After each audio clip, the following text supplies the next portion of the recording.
क्या आपके पास मोबाइल है? क्या आप ऑनलाइन पेमेंट करते हैं? अगर हाँ, तो ये खबर सिर्फ आप ही के लिए है। आपके पैसे बैंक में जमा हैं और अगर आपके पास एटीएम है, तो आप कभी भी अपना पैसा निकाल सकते हैं। बैंक को या सीधे कहें तो सरकार को इससे बड़ी दिक्कत हो जाती है। अब लोगों का क्या है? वो एक ही दिन में अरबों-खरबों रुपए निकाल ले जाते हैं। फिर सरकार को लगा कि ऐसा कुछ करना चाहिए कि लोग बैंक से पैसा ही ना निकालें। फिर क्या था? देश की बड़ी-बड़ी कंपनियों को बुलाया गया और कहा गया कि लोगों को ऑफर दो ऑनलाइन ट्रांसफर के लिए। लोगों को लुभाओ और कहो कि कैशबैक मिलेगा, ऑनलाइन पेमेंट करो। मजेदार बात यह है कि जब आप ऑनलाइन ट्रांसफर करते हैं तो पैसा निकलता नहीं है बैंक से, केवल यहां से वहां ट्रांसफर होता है। जैसे कि आपकी एक जेब से आपका पैसा निकलकर आपकी दूसरी जेब में चला जाए। जेब तो आपकी ही है। सरकार कहती है कि फीस भी ऑनलाइन करो, ट्रांसफर फीस भी ऑनलाइन ट्रांसफर करो, बिल भी ऑनलाइन करो, शॉपिंग भी ऑनलाइन करो। पैसा आपके अकाउंट में था और अब हमारे अकाउंट में आ जाएगा। यहां से वहां गया, लेकिन सरकार की पूंजीगत आय में कोई कमी नहीं हुई। सारा मामला कैशलेस का है। अब तो आप समझ ही गए होंगे कैशलेस की माया। सरकार आपको ऑनलाइन ट्रांसफर में जो कैशबैक देती है, ये वही लैमचूस है जिसमें आप फंस जाते हैं, लेकिन आपको तो फायदा ही होता है। क्या जरूरत है कैश निकालने की? वैसे भी आपके घर से कुछ जा थोड़ी रहा है, उल्टे आपको कुछ कैशबैक ही मिल रहा है। आपने ऑफर सुने होंगे कि फलां कंपनी का मोबाइल खरीदें, जैसे एचडीएफसी का या आईसीआईआई का क्रेडिट कार्ड से आपको 2000 या 1000 रुपए का एक्स्ट्रा छूट मिल जाती है। कल आप एक नई तरह के ऑफर भी सुन सकते हैं कि दहेज का सामान हमारे क्रेडिट कार्ड से खरीदो और विशेष छूट पाओ। इस तरह के ऑफर करने के लिए सरकार उन्हें प्रोत्साहित करती है। क्यों? ताकि सरकार की पूंजीगत आय वहीं बनी रहे। मजेदार ऑफर इसी तरह से दिए जाते हैं।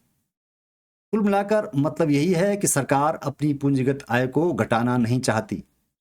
पीएम मोदी जो बार बार कहते हैं कैशलेस की बात कह रहे हैं, वो यही है, एक बड़ी होशियारी है देश को आर्थिक रूप से आगे बढ़ाने की। और आगे सुनो, अपने ही बैंक में महीने में आप 3 बार से अधिक एटीएम से पैसा नहीं निकाल सकते। अगर आपने निकाल दिया तो आपको चार्ज देना पड़ेगा। क्यों भाई? अपना ही पैसा है, जब मर्जी निकालें। और बैंक कहता है कि आपका पैसा है और आप बार बार क्यों निकाल रहे हो? अगर आप इसी बात को लेकर कोर्ट में चले जाएंगे तो बैंक वाले कह देते हैं कि हमने कब मना किया? आप बैंक में आइए, विड्रॉल फॉर्म भरिए या चेक से पेमेंट लीजिए अथवा ऑनलाइन ट्रांसफर कीजिए। हम तब कहाँ पैसा काट रहे हैं? हमने तो सिर्फ 3 बार से अधिक एटीएम में पैसा निकालने पर ही चार्ज लगाए। आप कहेंगी कि एक तो चोरी और ऊपर से सीना चोरी। मेरा ही पैसा है, मैं जब चाहूं तब निकालूं। हर चीज ऑनलाइन हो गई है। भारत में ऑनलाइन इतना ज्यादा ट्रांसफर हो रहा है, इतना ट्रांसफर हो रहा है कि भारत सरकार भी जब इसका आंकड़ा देखी तो एक बार चकरा गई। National payment corporation of India NPCI जो सारा ऑनलाइन का हिसाब किताब देखती है, सारा ट्रांजैक्शन देख रही है, इसी एनपीसीआई ने भीम ऐप भी बनाई है। यही आरटीजीएस और निफ्ट भी देख रही है। दुनिया में कहीं भी कोई ट्रांजैक्शन होता है, सब पर इसी की नज़र रहती है। चाहे फास्टैग हो या कोई भी ऑनलाइन ट्रांजैक्शन होगा, सब पर एनपीसीआई नज़र रखेगी। अगर बैंक में कुछ किया या कुछ जमा किया, कुछ निकाला, तो आरबीआई की नज़र रहती है वहाँ पर। और अगर शेयर बाजार में आप कुछ कर रहे हैं तो वहाँ सेबी आपके ऊपर नज़र गड़ाए बैठे रहती है। तो आप जाएंगे कहाँ बच के? अब इसके अलावा आप पैसा लेकर कहाँ जा सकते हैं? आप कहीं भी नज़र से बाहर नहीं हैं, सेफ कहीं भी नहीं है। टुकुर टुकुर आपको कुछ नज़रें लगातार देख ही रही हैं। आप शेयर बाजार में जा सकते हैं, ऑनलाइन कर सकते हैं या फिर बैंक में ही पैसा रख सकते हैं, और तीनों जगह आप पर बराबर नज़र रखे हुए हैं। ऑनलाइन पेमेंट्स को लेकर एनपीसीआई ने इतना तगड़ा काम कर दिया कि गूगल जैसी बड़ी कंपनी को अमेरिका से को सलाह देनी पड़ी कि आप भी कुछ ऐसा ही करिए जैसा एनपीसीआई कर रहा जैसा एनपीसीआई ने कर डाला है। पूरी दुनिया में, एशिया की बात तो छोड़िए, पूरी दुनिया में, पूरी गैलेक्सी में सबसे ज़्यादा ऑनलाइन पेमेंट एनपीसीआई से हो रहा है। एनपीसीआई में सब कुछ आ जाता है, यूपीआई से लेकर ए टू जेड सब ऑनलाइन ट्रांजैक्शन।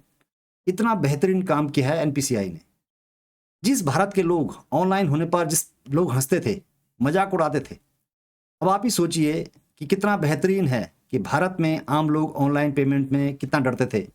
अगर एटीएम में जाएंगे तो लोग पैसा निकालने के बाद 5-5 बार कैंसिल का बटन दबाते थे, बार बार दाएं बाएं देखते थे कि कोई देख तो नहीं रहा है, और उनका बस चले तो पैसा निकालने के बाद वो कैंसिल वाली मशीन को तोड़ ही डालते। उस देश में पैसा ट्रांजैक्शन का ऐसा सिस्टम बनाना, पूरी दुनिया में सबसे ज़्यादा पेमेंट कर लेना, ये कोई छोटा मोटा काम तो है नहीं। तो ये था ऑनलाइन पेमेंट्स की कहानी। आपको कैसे लगी हमें ज़रूर कमेंट्स कीजिएगा। नमस्कार, मैं हूं गिरीश गैरोला और आप देख रहे थे मेरू रहबार।